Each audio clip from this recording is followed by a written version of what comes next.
बिस्मिल्लाहिर्रहमानिर्रहीम। Welcome to लिटामिक। पिछले लेक्चर में हमने ऑर्गेनिक कंपाउंड्स को स्टार्ट किया था और आज के इस लेक्चर में हम ऑर्गेनिक कंपाउंड्स के सोर्सेज को डिस्कस करेंगे कि आखिर वो ऑर्गेनिक कंपाउंड हम कहाँ से डिराइव करते हैं या उन्हें कहाँ से ऑब्टेन किया जाता है। So let's start. सबसे पहले सोर्स है फॉसिल रिमेन्स, कोल, नेचुरल गैस और पेट्रोलियम। इनको कलेक्टिवली हम फॉसिल फ्यूल्स कहते हैं। ये सबसे मेन सोर्स है ऑर्गेनिक कंपाउंड्स की और इन तीनों सोर्सेज को अब हम वन बाय वन डिस्कस करते हैं। सबसे पहले हम डिस्कस करेंगे कोल के बारे में। कोल इन तीनों सोर्सेज में सबसे मेजर सोर्स है ऑर्गेनिक कंपाउंड्स की और इसको हम प्लांट फॉसिल से ऑब्टेन करते हैं। एक्चुअली में होता क्या है कि ट्रीज़ हमारे पास डेड हो जाते हैं तो वो आहिस्ता आहिस्ता अर्थ क्रस्ट के नीचे दबना शुरू हो जाते हैं और वहाँ पर under the influence of pressure and temperature वो प्लांट्स जो हैं वो हमारे पास कन्वर्ट हो जाते हैं कोल के अंदर। कोल इटसेल्फ एक बहुत कॉम्प्लेक्स कंपाउंड है और अगर हम इसकी डिस्ट्रक्टिव डिस्टिलेशन करें यानी कि अगर हम इसको वैक्यूम के अंदर एब्सेंस ऑफ एयर हम हाई टेम्परेचर जैसे कि 500 to 1000 डिग्री सेंटीग्रेड के अंदर हम इनको हीट करेंगे तो ये कोल जो है हमारे पास कन्वर्ट हो जाता है कोक, कोल टार और इसके अलावा कोल गैस में। Next is petroleum. पेट्रोलियम में हमारे पास दो ग्रीक वर्ड से मिलकर बना हुआ है, petra and oleum. Petra means rocks and oleum means oil. हमारे पास एक्चुअली में it's a black thick sticky liquid that seeps out of ground और रॉक्स, जिसकी वजह से हम इसको पेट्रोलियम कहते हैं। और इसके अलावा ये हमारे पास एक कॉम्प्लेक्स मिक्सचर ऑफ हाइड्रोकार्बन्स है और इन हाइड्रोकार्बन्स की कंपोजिशन भी हमारे पास from place to place vary कर रही होती है। इसके अलावा अगर हम इसी पेट्रोलियम की कोल टार की तरह फ्रैक्शनल डिस्टिलेशन करेंगे तो हमें बहुत से यूज़फुल कंपाउंड्स मिल सकते हैं इससे, जैसे कि kerosene, diesel oil, gas oil और इसके अलावा और भी बहुत ज़्यादा। लास्ट में हम डिस्कस करेंगे नेचुरल गैस के बारे में। By mistake I wrote it source. Natural gas हमारे पास लो बॉइलिंग हाइड्रोकार्बन्स का मिक्सचर है, यानी कि वो सारे हाइड्रोकार्बन्स जिनका बॉइलिंग पॉइंट बहुत लो है वो हमारे पास नेचुरल गैस बनाते हैं। एक्चुअली में सिर्फ फर्स्ट 4 अल्कीन्स इसमें होते हैं, methane, ethane, propane and butane.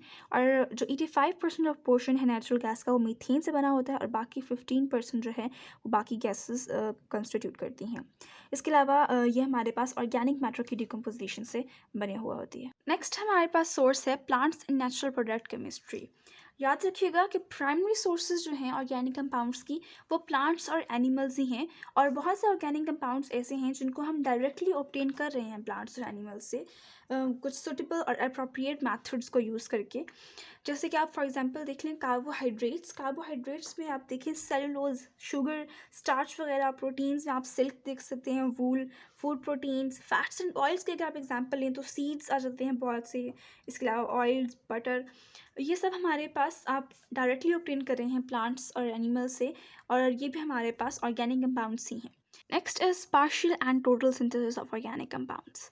बहुत से ऐसे ऑर्गेनिक कंपाउंड्स हैं जिनको हम डायरेक्टली कोल या फिर पेट्रोलियम से ऑब्टेन कर लेते हैं, लेकिन बहुत ऐसे कंपाउंड्स हैं जिनको हमें खुद सिंथेसाइज करना पड़ता है लेबॉर्ट्री के अंदर, जिन्हें हम पार्शियल या फिर टोटल सिंथेसिस के थ्रू प्रिपेयर कर सकते हैं। लेकिन उससे पहले मैं ये रिएक्शन बताती हूँ कि अल्केन अगर हमारे पास इसकी ऑक्सीडेशन करेंगे तो ये अल्कोहल में कन्वर्ट हो जाता है और अल्कोहल अपने ऑक्सीडेशन में या तो एल्डिहाइड में कन्वर्ट हो जाता है या फिर कीटोन, और इसकी ऑक्सीडेशन में हमें कार्बोक्सिलिक एसिड मिलता है। टोटल सिंथेसिस हमारे पास क्या है कि ऐसा प्रोसेस जिसमें आपका डिज़ायर्ड प्रोडक्ट यानी कि जो आप ऑर्गेनिक कंपाउंड हासिल करना चाहते हैं, लेट्स सपोज कि हमें कार्बोक्सिलिक एसिड चाहिए, वो अगर आप इनिशियल सोर्स से हासिल कर रहे हैं तो उसे हम टोटल सिंथेसिस कहेंगे।